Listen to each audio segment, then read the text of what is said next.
고린도서 8장 9절. 오늘 천국 재력 두 번째 시간입니다. 고린도서 8장 9절. 여러분 성경으로 찾는 게 좋습니다. 왜냐하면 이 구절이 있는지도 모르는 분도 계시니까. 혹간에는 그런 분도 계시더라고요. 아, 이런 구절도 있었구나, 이런 계시기 때문에 직접 여러분 성경으로 찾는 것이 좋습니다. 자, 9절 말씀을 함께 읽겠습니다. 시작.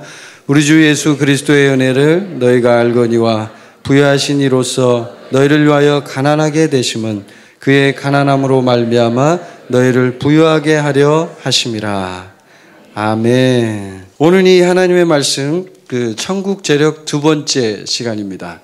제가 말씀드린 것처럼 천국 재력, 천국의 이 부에 대한 어떤 능력, 재물 얻을 능력, 이거 굉장히 중요합니다. 사실은 교회에서 이 부분에 대해서 말하기를 꺼려하고 굉장히 민감해서 얘기하기 싫어하지만 우리 모든 사람은 다 돈이 필요합니다. 돈이 필요 없는 사람은 이 세상에 아무도 없습니다. 아멘이십니까? 이걸 아멘하라 하니까 마음이 좀 불편합니까? 돈이 필요합니다. 우린 솔직해져야 됩니다. 목사도 돈이 필요하고 전도사도 돈이 필요하고 거지도 돈이 필요합니다. 아멘. 예. 그런데 중요한 건 이 돈을 어떻게 우리가 벌고 또 왜 돈을 벌어야 하고 왜 이 돈이 필요하고 또 이 돈을 어디다 써야 하고 이런 것이 굉장히 중요한데요. 사실은 사람들이 그 부분을 생각하지 않고 돈만 벌려고 하죠. 그렇죠. 보통 사람들은 이렇게 얘기합니다. 당신 왜 돈 벌어? 그러면 뭐 먹고 살아야죠. 목구멍이 포도청이죠. 이렇게 얘기합니다. 그건 세상적인 얘기죠. 우리 그리스도인, 정말 하나님의 부르심을 받은 우리들은 어떻게 얘기해야 될까요? 왜 당신은 돈을 버십니까? 이렇게 물으면 하나님의 나라를 위해서. 아멘. 네, 목적이 분명하죠. 당신 왜 돈 벌어? 아니, 먹고 살아야 되니까. 그건 굉장히 원시적이고 동물적인 대답입니다. 여러분은 동물이 아닙니다. 아멘. 우리는 하나님의 사명을 받은, 좀 전에 우리 찬양했지만 주님 다시 오실 때까지 그 길을 가야 하는 사람들입니다. 그러면 우리가 가야 할 목적지가 분명하기 때문에 돈을 버는 것도 분명하죠. 그래서 오늘 이 천국 재력 두 번째 시간, 신약에 이제 이 말씀이 있는데 고린도서 8장 9절 말씀이 제일 중요한 말씀입니다. 다시 한번 읽겠습니다. 시작. 우리 주 예수 그리스도의 은혜를 너희가 알거니와 부여하신 이로써 너희를 위하여 가난하게 되심은 그의 가난함으로 말미암아 너희를 부유하게 하려 하심이라. 아멘. 예수 그리스도의 은혜가 넘칩니다. 이 말씀을 자세히 보면 부유하신 이로써 너희를 위하여 가난하게 되시면, 누가 가난하게 됐다는 얘기입니까? 지금 여기서 말하는 게 예수님이 우리 때문에 가난하게 되셨다는 겁니다. 원래는 예수님이 부유하신 분이에요. 그런데 가난하게 되시면 뭐 때문에 가난하게 된 거예요? 그게 더 중요하죠. 그의 가난함으로 말미암아 너희를 부유하게 하려 하심이라. 아멘. 할렐루야. 우리를 부유하게 하려고 예수님이 가난하게 된 것입니다. 그렇다면 분명히 우리가 하나 알아야 할 것입니다. 자기가 고의적으로 가난을 선택하고 그 길을 가는 거 빼고, 이 얘기를 잘 들으셔야 돼요. 기독교에서는 이 부분에 대해서 조금 오해가 있습니다. 하나님을 잘 섬기는 사람은 다 가난하고 찌질이 가난하게 살아야 된다라고 이렇게 생각을 합니다. 아닙니다. 하나님은 이 고린도후서 8장 9절 말씀을 통해서 분명하게 말씀합니다. 그분이 가난하게 되시면 우리를 부유하게 하기 위해서. 그러면 딱 하나입니다. 이걸 얘기할 수 있는 게 자기가 스스로 선택해서 가난을 선택한 사람들이 있죠. 주님을 위해서, 주님을 더 많이. 왜냐하면 부유하면 교만해질 수도 있고 주님을 찾지 않을 수도 있습니다. 사실은 그게 가장 큰 문제입니다. 그래서 그것을 내려놓기 위해서 일부러 가난을 선택해서 그 길을 가는 사람들 빼고, 가난한 것은 성경에서는 저주라고 얘기합니다. 아시겠죠? 가난은 축복이 아닙니다. 저주입니다. 그런데 본인이 선택한 건 다르죠. 내가 이 길을 가겠다. 나는 가난의 길을 가겠다. 왜? 내가 그 길을 통해서 주님을 더 알고 싶으니까. 목적이 분명합니다. 그렇다면 그것은 오히려 거꾸로 축복이 되는 것입니다. 그거 빼고 가난은 저주입니다. 성경은 분명히 얘기하고 있습니다. 자, 그래서 오늘 이제 두 번째 시간, 이 천국 재력 두 번째 시간, 오늘 굉장히 중요한 얘기를 몇 가지를 할 것입니다. 그 다음 넘겨주십시오. 부의 목적이 있습니다. 부의 목적. 왜 우리가 그러면 돈을 벌어야 되고 왜 우리가 부가 있어야 하는가? 이게 중요하겠죠. 그냥 무조건 부자가 돼야 됩니까? 여러분이 벤츠를 타야 되니까 부자가 돼야 됩니까? 아닙니다. 미국에서 실제로 많은 여러분이 영상을 통해서도 보신 분도 계시겠지만 많은 미국에 있는 아주 갑부 목사님들이 있어요. 미국에. 한국도 있죠. 물론. 돈이 많은 목사님들이 있습니다. 천문학적인 숫자의 돈을 갖고 있습니다. 왜 그렇게 많은 돈을 갖고 있는지 우리는 모릅니다. 어쨌든 돈을 많이 갖고 있습니다. 그 돈을 많이 갖고 있는 것을 우리가 비판하는 게 아니라 중요한 게 하나 있습니다. 우리가 하나님 앞에서 우리가 누릴 수 있는 것들은 누리지만 하나님이 우리에게 주신 이 부여를 통해서 우리가 뭘 할 것인가를 생각해 봐야 되겠죠. 그 목사님들이 살아가는 삶의 어떤 모습들을 보면 굉장히 화려합니다. 제가 그분 실명은 거론하지 않겠습니다. 나이지리아에 있는 어떤 목사님하고 제가 같이 사역을 했는데 그 목사님 집에 가보면요, 도요타 집차 있어요. 그게 한 대 한국 돈으로 하면 1억 정도 가는 차예요. 도요타에 있는 제일 좋은 집차예요, 여러분. 아마 아시는 분은 아실 텐데 그 집차가 주차장에 10대가 도열이 돼 있더라고요. 10대가 쫙, 그것도 새 차로 그냥 쫙 도열이 돼 있고 집이 궁전이에요. 궁전. 완전히 한 5층인가 되는 집인데 하얀색으로 된 집인데 아주 기가 막힌 집이죠. 그 첨단 장치가 다 돼 있어요, 집에. 그래서 이렇게 경보, 도둑이 들어오면 다 쫓을 수 있고 경비원이 막 수십 명이에요. 앞에 경비원이. 물론 이제 나이지리아라는 나라 자체가 치안이 좀 열악하기 때문에 그런 건 있지만 제가 이제 그런 모습을 보면서 뭘 느꼈냐면 우리가 물론 하나님이 부여를 주시면 부여해야죠. 부유하게 사는 것이 좋습니다. 그것이. 왜냐하면 그걸 통해서 우리가 할 일이 있으니까. 목적이 분명할 때는 괜찮습니다. 그런데 그거 외에 우리가 너무 지나치게 하는 거, 이게 좋을까? 제 마음속에 그런 생각이 들었습니다. 근데 우리 아내도 똑같이 그 생각을 했더라고요. 우리 아내도 그 얘기를 이제 듣고 제가 주님 앞에 기도하는데 그래요. 너희가 누릴 수 있는 것은 하나님께서 주신 부요, 분명히 성경에서 좀 전에 여러분 읽었죠. 그분이 가난하게 되시면 우리를 부유하게 하려고 하신 거예요. 그 말씀은 분명히 하나님이 쓰신 겁니다. 그리고 우리는 부유해져야 합니다. 그러면 그 부유에 있어서 중요한 건 목적이죠. 근데 이 목적이 우리가 복음을 위해서, 하나님의 나라를 위해서, 그 다음에 선한 일을 위해서, 축복을 위해서, 구제를 위해서, 여기 목적이 지금 있잖아요. 하나님 나라를 확장하기 위해서. 이 분명한 목적을 가지고 한다면 이 목적을 활용하는 데 있어서 조금이라도 덕이 되지 않는, 예를 들어서 사람들에게 조금이라도 실족할 수 있는 요소가 있다면 제 얘기를 알아들으시겠죠. 그렇다면 우리는 그 일을 하지 말아야 합니다. 성경에는 사도 바울이 뭐라고 얘기했냐면 내가 이 어린 신자들이 실족한다고 하면 내가 죽을 때까지 평생 고기를 안 먹을 수 있는 용의가 있다. 여러분 성경에서 그 말 보셨죠? 바울은 심지어 이렇게까지도 얘기를 했습니다. 그래서 부에 있어서 중요한 원칙은 부의 목적을 분명히 해야 한다는 것입니다. 목적을 분명히 하지 않으면 내가 어떤 부가 왔을 때 그 부를 어떻게 사용할지를 알 수가 없습니다. 그냥 돈이 생겼어요. 여러분 한번 생각해 보세요. 나에게 지금 갑자기 뜬금없이 10억이 생겼어요. 너무 기쁘겠죠?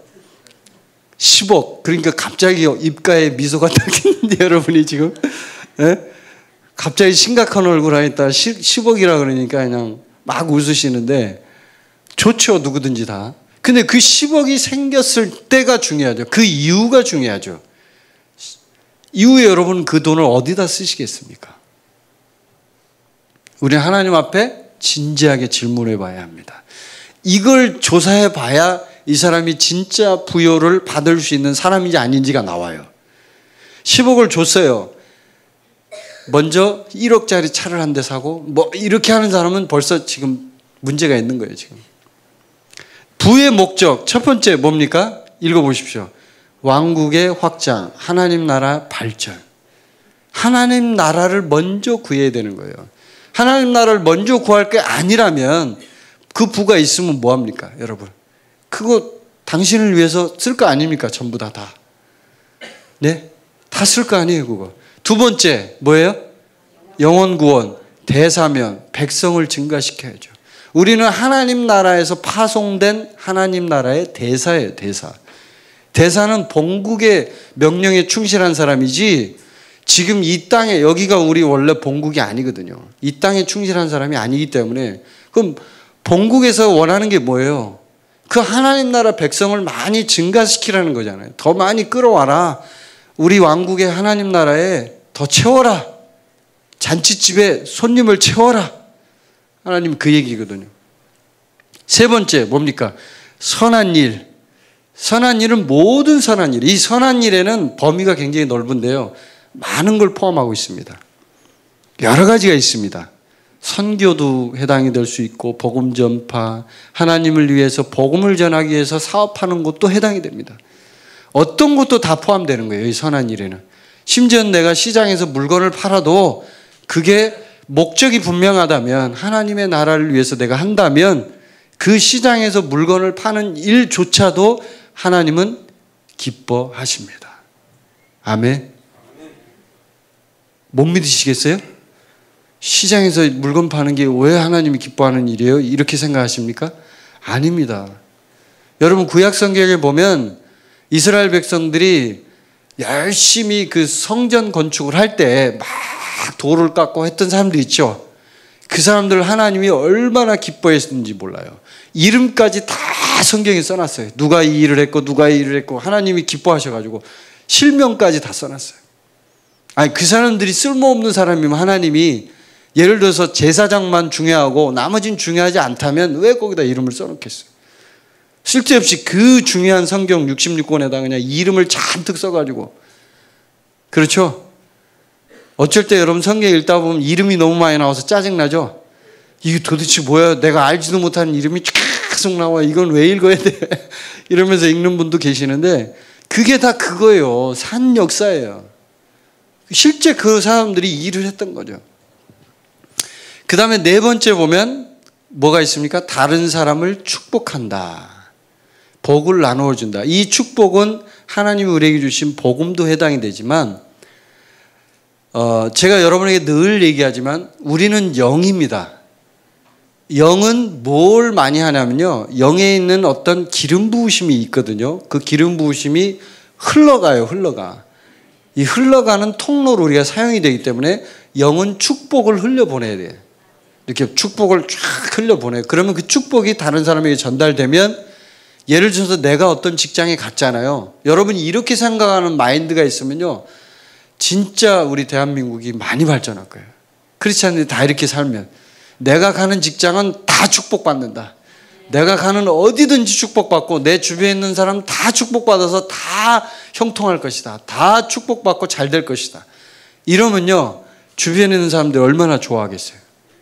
그게 바로 호의잖아요. 호의. 하나님이 주신 호의. 내가 가면 그곳이 변화가 일어나고 그곳에 복이 임하고 그곳에 하나님의 나라가 확정되고 이게 이제 축복을 나눠주는 거예요. 이게 바로. 그다음에 다섯 번째, 가난한 사람을 구제하는 거. 부의 목적을 얘기하고 있습니다. 지금 선한 일 중에 하나의 분야인데 왜 이게 따로 이걸 띄었냐면 선한 일에 다 포함되는 거죠. 근데 가난한 사람을 구제하는 것은요, 하나님께 구워드린다라는 잠언의 말씀이 있습니다. 그러면 하나님이 돈을 꾸어, 자기가 돈을 꿨다는 얘기거든요, 우리한테. 그럼 그거 바꿔서 얘기하면 뭐예요? 하나님이 우리에게 돈을 갚아야 돼요? 안 해요? 갚아야 되겠죠. 가난한 사람을 구제하는 것은 꾸어드린다 이거예요. 그래서 그 돈을 갚아야 되기 때문에 하나님이요 긴장을 하셔요. 이게 굉장히 중요한 얘기예요. 내가 가난한 사람 도와줬죠? 그 도와주는 행위, 그 도와주는 일을 통해서 하나님은 야, 네가 지금 내가 너한테 돈을 꾸게 됐구나 이렇게 보시는 거예요. 성경 말씀에 있는 얘기예요. 그러면 하나님은 그때부터 이제 카운트가 시작이 돼서 어떻게 하냐면 이 돈을 갚아야 돼. 하나님은 돈을 꾸고는 절대로 못 사시는 분이에요. 그때부터 하나님은 풀가동이에요. 야, 얘한테 어떻게 이걸 다시 갚아야지. 야, 이거 갚아야 되는데 이렇게 하시는 분이에요. 그래서 이 5가지 부의 목적을 분명히 여러분이 갖고 있으시다면 하나님은 여러분에게 축복하시기를 너무너무 원하십니다. 아멘. 자, 준비되셨습니까 이제? 부의 목적 분명히 아셨습니까? 이 목적이 분명히 섰습니까? 그러면 하나님은 여러분에게 축복을 부어주실 준비를 하고 계십니다. 이게 그 축복이 그냥 축복 말고 물질 축복 말하는 거예요. 돈, 요게 필요하잖아요, 여러분 지금. 솔직하게 우리가 얘기를 하는 거죠. 제가 이게 중국에서 이거 강의를 했던 거거든요. 중국에서 제가 이 천국 재력, 재정에 대한 어떻게 부여해 줄 수 있는지, 그 다음에 그 부여를 어떻게 사용할 것인지, 목적은 무엇인지, 이런 부분들을 강의를 참 많이 했어요. 제가 중국 그 형제자매들한테. 근데 그때 보니까 이 친구들이 그 강의를 듣고요. 굉장히 많이 업그레이드가 되더라고요. 진짜로. 업그레이드가 많이 됐어요. 아주 가난한 애들이었어요. 어떤 애들은 보통 그 청년들 같은 경우에 주일날 오면 헌금이요. 1원 해, 1원. 1원이 한국 돈으로 얼마인지 아세요? 지금 환율로 하면 한 180원 되나요? 190원. 한국 돈 190원 헌금하는 거예요. 물론 액수에 그걸 따지는 거 아니에요. 제가 그 정도로 가난해요. 이 사람들이. 1원을 헌금하는 것도 버거울 정도로 가난한 애들이 나중에 어떻게 된지 아세요? 차를 사고 집이 막 하나님이 집을 주시고 이걸 알고 이거 강의를 듣고 막 이제 실천한 거예요. 본인들이 막 실천하고 하나님 앞에 훈련하고 계속 훈련을 시켰거든요. 저희는 좀 더 구체적으로 훈련을 했어요. 제가 아주 상세하게 너 이거 해, 이거 해, 이거 해 이래서 이제 막 제가 선교사다 보니까 훈련을 막 시키잖아요. 저는 훈련을 참 강하게 시키거든요. 그래서 이제 훈련 시키니까 변하더라고요, 애들이. 그 청년들이 막 바뀌고 변화되고 물질의 축복이 임하고 나중에는요, 우리 손선미 선생님 간증했는지 모르겠지만 어떤 자매가 저희를 거꾸로 됐어요. 차를 사주더라고. 거꾸로 차를. 한국 돈으로 그게 얼마짜리냐면 1,400만 원 정도? 예, 그 정도 되죠. 한 1,500만 원 정도 돼요, 대략. 여러분 1,500만 원 헌금하는 거 쉬워요, 지금? 한국에서? 지금 이 자리에 계신 분들한테 내가 물어볼게요. 1,500만 원 헌금하기 쉽습니까? 어렵습니까? 어렵죠. 1,500만 원 그냥 쉽게 딱 헌금할 것 같습니까? 아닙니다. 근데 이 자매는요, 그냥 했어요. 이 자매도 진짜 어려운 사람이었어요. 정말 가난한 사람이었어요. 그런데 훈련하고 하나님이 막 부어주시니까 너무 기뻐가지고 지금 우리 보고 이제 선생님이라고 부르거든요. 걔네들이. 아, 선생님 제가 진짜 이번에 기도하는데 몇 번 하나님이 얘기했다는 거예요. 몇 번에 걸쳐서 자기가 그 음성을 안 들으려고 귀를 막기가 아니라고 계속 얘기를 하는 거예요. 하나님이. 선생님 차를 사주라는 거예요. 왜냐하면 저희가 이제 그때까지도 중국 들어간 지 한 7, 8년 됐을까? 그때까지도 차가 없었어요. 그냥 버스 타고 다니고 뭐 택시 타고 다니고 버스 타는 게 이골이 됐죠. 낫죠, 그냥. 그렇게 살다가 이제 사역을 할 때 보면 이렇게 먼 데를 가잖아요. 그럼 굉장히 힘들고 어려움이 참 많거든요.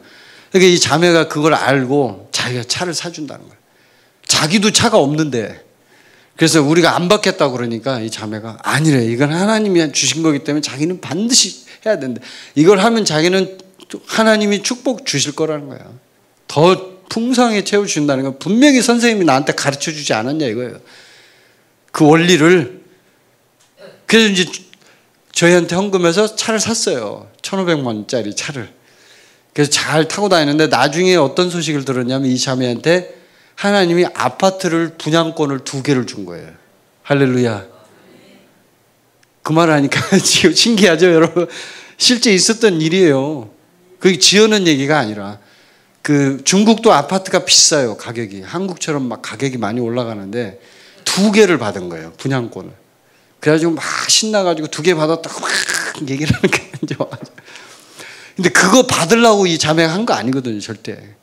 하나님이 마음에 감동을 주셔서 한 건데 그 일을 통해서 그런 일이 일어난 거예요. 그래서 이 천국 세력에 대해서 우리가 공부를 하게 되면 참 신기한 일을 많이 경험하게 됩니다. 근데 여기에 있어서 가장 중요한 포인트가 뭐냐면 부의 목적을 분명히 알아야 한다. 아멘. 자, 그래서 1번부터 5번까지 우리가 검정색 글씨만 읽어보겠습니다. 시작. 왕국의 확장, 영혼 구원, 선한 일, 다른 사람을 축복, 가난한 사람을 구제. 이 5가지를 할 게 아니라면 절대로 여러분 축복을, 부를 달라고 기도하지 마십시오. 그건 여러분에게 해가 됩니다. 아멘. 자, 그 다음 넘겨주십시오. 자, 이제 그 본격적으로 오늘은 좀 내용이 짧습니다. 지난주에는 제가 좀 너무 많이 해가지고 설명할 시간이 없어서 굉장히 막 급하게 했는데 오늘은 이제 내용이 많지 않으니까 제가 설명을 좀 하도록 하겠습니다. 형통의 삶을 위한 기본 조건. 요게 이제 몇 가지가 있어요. 한 5가지 정도 되는데 요것만 이제 여러분이 일단 다음 주도 계속 이어서 하니까 그 다음 주가 되겠네. 이제 기본 조건이 있어요. 형통한 삶. 진짜 하나님 앞에서 내가 이 부요를 잘 누리고 이것을 잘 활용하고 쓸 수 있는 삶. 그걸 위한 기본 조건인데 첫 번째, 자, 읽어보겠습니다. 시작. 믿음으로 보는 법, 한계, 보는 만큼. 이게 무슨 말이냐면, 자, 창세기 13장은 먼저 읽고 제가 말씀드릴게요. 시작. 롯이 아브라함을 떠난 후에 여호와께서 아브라함에게 이르시되 너는 눈을 들어 너희 있는 곳에서 북쪽과 남쪽 그리고 동쪽과 서쪽을 바라보라. 보이는 땅을 내가 너와 내 자손에게 주리니 영원히 이르리라. 아멘. 아멘. 믿음으로 보는 법, 형통의 삶을 위한 첫 번째 기본 조건은 믿음의 눈이 있어야 합니다. 보는 만큼, 한계가 뭐예요? 보는 만큼이에요. 여러분이 보는 만큼 하나님은 그 땅을 주십니다. 분명히 거기 있죠. 밑줄 쳐 있죠. 동쪽과 서쪽을 바라보라. 보이는 땅을 내가 너와 내 자손에게 주리라. 여러분이 볼 수 있는 만큼 하나님이 축복해 주십니다. 이 보는 눈은 무슨 눈을 말할까요? 영의 눈이죠. 여러분 육체의 눈이 아니고 그럼 시력 교정을 하면 되겠죠. 그러면 안과에 가서 수술을 받든지. 그게 아니라 영의 눈. 영의 눈은 우리가 하나님의 말씀을 보는 기준에 따라서 그 영의 눈이 발전이 됩니다. 왜냐하면 여러분이 성경 읽을 때 그런 게 있어요. 그걸 느껴보시는지 모르겠지만 어느 날 성경을 갑자기 읽는데 성경이 달라 보여. 뭔가가. 은혜를 받았을 때 얘기예요. 그게 하나의 전환점입니다. 성경을 보는 눈이 달라집니다. 그게 영적 눈이 떠여지는 거예요. 점점 달라지는 거예요. 제가 그 얘기 했잖아요. 어떤 목사님이 다락방에 가서 계속 밤새도록 기도를 하는데 기도를 하고 또 하고 해도 계속 눈물이 나와가지고 주체할 수 없는 은혜가 밀려와가지고 밤새도록 기도를 한 거예요. 이분이. 기도를 하다가 도대체 하나님이 어떤 은혜를 주실까? 뭐 내가 쓰러질까? 아니면 내가 거품을 물고 뒤로 나자빠질까? 뭐 별 생각을 다 하면서 막 기도를 하는데 아무 증상이 없는 거예요. 뭐 쓰러지지도 않고 뭐 힘이 빠지면 쓰러지잖아요. 우리 여기 그 금요일날 안수하면 막 쓰러지시기도 하고 많이 그러는데 그런 증상도 없고 아무 증상, 느낌도 없고 심지어는 그냥 울기만 한 거죠. 감동이 돼서 눈물만 흘리는데 도대체 나한테는 어떤 은혜를 주시는데 이렇게 눈물만 나오고 아무런 변화가 없을까? 나는 똑같은데 이런 거예요, 이 목사님이. 그러고서 이제 밤새 기도하고 잠깐 눈을 붙이고 아침에 이제 일어나서 성경을 보는데요. 성경을 딱 보는데 성경이 완전히 다르게 보이는 거예요. 도대체 이게 뭐지? 왜 이 성경이 그전에는 이게 똑같은 구절인데 왜 이렇게 달라 보이지 오늘따라? 이게 바로 영의 눈이 떠지는 거예요. 이게 바로. 그 체험을 해야 돼요, 여러분도. 달라져요, 성경이. 하나님이 은혜를 부어주시면 계시가 온다 그래. 그래서 우리가 에베소서 1장에 있는 그 기도를 많이 하는 건데 지혜와 계시의 영을 주셔야 돼요. 믿음의 눈이 열어져야, 마음의 눈이 열어져야 돼요. 그래서 이제 그것이 이제 성통의 삶을 위한 기본 조건이에요. 첫 번째 조건이에요. 그걸 여러분이 계속 기도하세요. 내가 믿음으로 보는 이 눈이 커지게 해주십시오. 하나님. 내가 믿음의 눈이 커져서 통찰력도 있게 해주시고 보는 눈이 있게 해주시고, 여러분 사업을 잘하는 분, 돈을 잘 버는 사람들 보면 뭐가 다르던가요? 여러분하고 뭐가 달라요? 생각도 다르고 보는 눈이 달라요. 사물을 보고 어떤 일을 볼 때요, 저게 돈을 벌 것이다 안 벌 것이다가 딱 보인다고. 그 사람들은, 물론 그 사람들 중에 안 믿는 사람들은 마귀로부터 받은 그 능력으로 하는 거예요. 세상적인 눈이에요, 그거는. 근데 우리 믿는 자는 하나님이 주시는 능력으로 해야 되겠죠. 그럼 물질이 더 진짜 강력하게 하나님 앞에 쓸 수 있기 때문에 그걸 기도하는 거예요. 자, 두 번째 넘겨주십시오. 형통의 삶을 위한 기본 조건 두 번째. 자, 같이 읽어보겠습니다. 시작. 형통의 생각 바꾸는 것이 시작. 묵상의 목적, 그동안 프로그램된 생각 바꾸기. 자, 두 번째는, 첫 번째는 이제 우리가 믿음의 눈, 보는 만큼이에요. 믿음의 눈인데, 눈이, 영적인 눈이 이제 뜨여져야 되는 거고, 두 번째는 형통의 생각을 해야 되죠. 눈이 떠졌는데 생각은 아직도 옛날 생각이야. 아직도 옛날 생각으로 그냥 가난한 마인드가 있어. 계속 가난한 마인드로 나는 계속 가난하다, 나는 힘들다, 나는 어렵다, 이런 마인드를 가지면 어떻게 될까요? 계속 가난하게 사는 거예요. 왜? 그 마인드가, 생각이 장악을 하는 거예요, 그 사람을. 나는 가난하다. 돈이 없어도요, 가난의 마인드가 없는 사람은요, 그 가난에서 빨리 벗어납니다. 아멘? 근데 돈이 없는데 가난의 마인드를, 찌질한 마인드를 계속 갖고 있으면 어떻게 돼요? 계속 거기서 사는 거예요. 끊임없이. 그래서 어려운 사람들은 계속 어려워. 왜? 생각을 안 바꾸는 거예요. 나는 어렵다. 왜 어려워요? 가난한 분이, 그 부유하신 분이 우리를 위하여 가난하게 우리를 위해서 가난하게 되셨잖아요. 우리를 부유하게 하려고. 근데 왜 그 마인드를 갖고 있냐 이거죠. 그래서 형통의 생각을 갖는 것이 이제 형통의 삶을 위한 기본 조건인데, 이게 뭐냐면 생각을 바꾸는 것이 바로 출발점이에요. 바꿔야 돼, 생각 자체를. 나는 가난하지 않다. 나는 부족하지 않다. 여호와는 나의 목자시니 내게 부족함이 없으리로다. 아멘. 이게 마인드예요. 그게 마인드예요. 여호와는 나의 목자다. 나는 부족함이 없다. 이 마인드가 있어야 되는데 이게 없으니까 항상 가난한 마인드를 갖는. 저희 부부가요, 간증을 하면 사람들이 많이 놀래는데 진짜 많이 놀래더라고. 안산에 개척하러 갈 때 돈 5만 원 들고 갔어요. 5만 원. 믿거나 말거나인데 진실이에요. 5만 원 들고 안산에 교회 개척하러 갔어요. 그리고 방이 없는데 어디서 살아? 집도 없잖아요. 아무것도 없는데 남의 집에, 지금 빈 집에 가가지고 며칠 거기서 있었다니까요. 우리가 그 얘기하면 사람들 깜짝 놀래요. 아, 그래? 진짜 그래요? 진짜예요. 우리 그 처형이죠, 처형. 우리 손선미 선교사 언니, 여기 지금 교회에도 나오시는데 그분 집 아래 1층에 빈 집이 있더라고. 그리고 거기 사람이 이사를 가가지고 중간에 좀 공실이 있을 때가 있잖아요. 비어 있으니까 주인한테 좀 양해를 구하고 우리가 좀 잠깐 있을게요. 이제 사정을 해가지고 거기서 며칠 묵었다고요. 우리가 집이 없으니까. 그러면서 이제 5만 원 들고 방을 얻으러 다니면서, 그 스토리 알죠, 여러분? 들어봤죠? 하나님 우여곡절 그때 집을 얻어가지고 그렇게 시작을 해서 안산에 이제 예배당 건물도 얻고, 건물 얻을 때도 여러 가지 사연이 있어요. 하나님이 역사하신 거죠.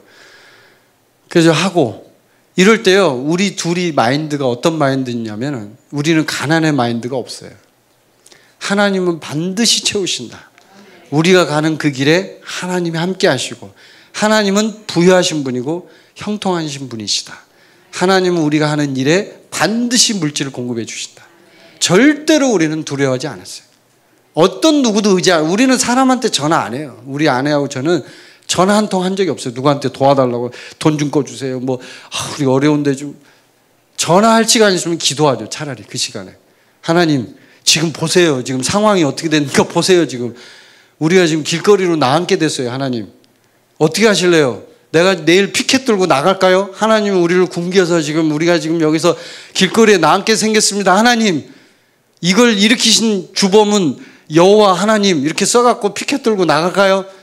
그러니까 하나님이요 급해가지고 마음이 급해가지고 진짜 일을 저지를까 봐 빨리 돈을 공급해 주시더라고요. 빨리. 진짜 저희가 간증이 많아요. 그 부분이.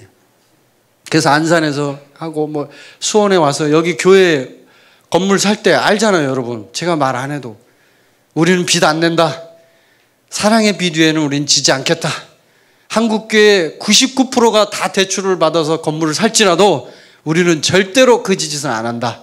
이렇게 하고 이제 결단을 했더니 하나님이 급해가지고 그때도 하나님 알아서 하세요. 하나님 사역이지 우리 사역입니까? 우리가 안 하면 길거리에서 예배 드릴게요. 공원에서 예배 드릴게요. 이런 각오를 했죠. 사실은. 그랬더니 하나님 급했어. 부어주시는 거예요. 막 부어주시는 거예요. 그래서 이 건물 산 거 아닙니까? 할렐루야. 여러분이 증인이잖아요. 여기 지금 처음부터 있었던 분 다 알잖아요. 지금. 그래서 형통의 생각은요. 이 부여에 있어서 굉장히 중요합니다. 굉장히 중요해요. 사람들이 의외로 이 부분을 잘 모릅니다. 마인드를 안 고쳐요. 나는 가난하다. 나는 항상 가난하다.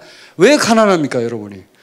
분명히 주님이 고린도서 8장 9절에 써놨는데 그 말씀이 여러분 성경 아닙니까? 성경이잖아요. 사도 바울이 거기 명백하게 써놨습니다. 거기다가 하나님 말씀으로. 그분이 우리 때문에 가난하게 된 거예요. 우리를 부유하게 하려고. 아멘? 자, 옆에 분에게 고백하십시오. 당신은 부유한 자입니다. 아멘. 이게 생각을 바꾸는 고백이죠. 고백을 하는 게 나는 부유한 자다. 고백을 하는 거죠. 자, 그 다음에 이제 여호수아 1장 8절이 왜 있냐면 그러면 이제 생각을 바꾸는 데서 그냥 무조건 생각이 바꿔지냐? 아니에요. 여러분이 해봐서 알지만 내가 이렇게 말한다고 해서 바꿔집니까? 안 바꾸죠. 고정돼 있어요. 고정관념이라는 게 무섭거든요. 그걸 바꾸기 위해서 하는 게 뭐냐면 묵상이에요. 묵상의 목적 뭐예요? 그동안 프로그램된 생각을 바꾸는 거예요. 그래서 여러분이 그리스도의 군사훈련 학교에 들어가면 훈련을 제일 많이 하는 게 뭐냐면 선포예요. 지독하게 시키죠. 제가 훈련 교관인데 많이 시키니까 사람들이 왜 이걸 많이 하냐고 그런 분도 있고 그러는데 이게 바로 생각을 바꾸는 훈련이에요. 자, 여호수아 1장 8절 시작. 이 율법책을 내 입에서 떠나지 말게 하며 주야로 그것을 묵상하여 그 안에 기록된 대로 다 지켜 행하라. 그리하면 내 길이 평탄하게 될 것이며 내가 형통하리라. 주야로 묵상하라. 묵상하라가 뭐라고요? 하가 입으로 계속적으로 읊조리라. 반복해서 소리내서 선포하라. 이런 말이에요. 하가라는 동사의 이 묵상이. 계속 선포하라는 거예요. 말씀을. 그러면 어떻게 돼요? 형통의 생각으로 생각이 바뀌겠죠. 생각이 바뀌어요. 이걸 계속하면 나중에 나는 진짜 부유한 자야. 나는 부유한 사람이야.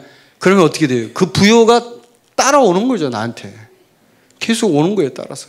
근데 이 생각을 마인드를 안 고치니까 사람들이 계속 나는 가난하다고 하는데 하나님이 어떻게 부여를 부여? 너 가난해? 그래 가난하게 살아. 하나님 그러는 거죠. 자, 그 다음 넘겨주십시오. 형통의 삶을 위한 기본 조건 세 번째.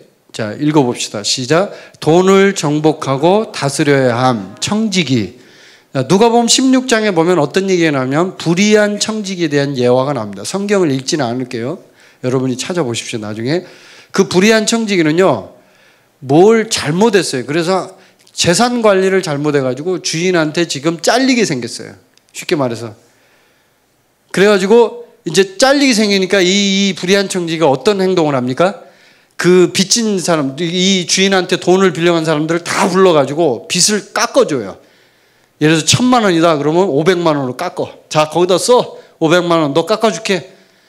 왜 이 행동을 하냐면 이 사람은 나중에 자기가 잘리고 난 뒤에 이 사람들이 나한테 와서 고맙다고 할 거 아니에요. 어쨌든 청지기는 그걸 할 수 있는 권한이 있거든요. 그러니까 주인이 나중에 성경에 뭐라 그래요? 칭찬을 합니다. 이 불의한 청지기를. 그래, 네가 지혜롭게 했구나. 그래서 이 세상에 있는 사람들이 지혜롭게 하는 그것을 우리 이 믿는 자들도 본받아야 된다. 예수님이 직접 하신 얘기예요. 왜 이 믿는 자, 하나님의 자녀들이 이렇게 지혜롭지 못하고 왜 그것을 관리하지 못하는가?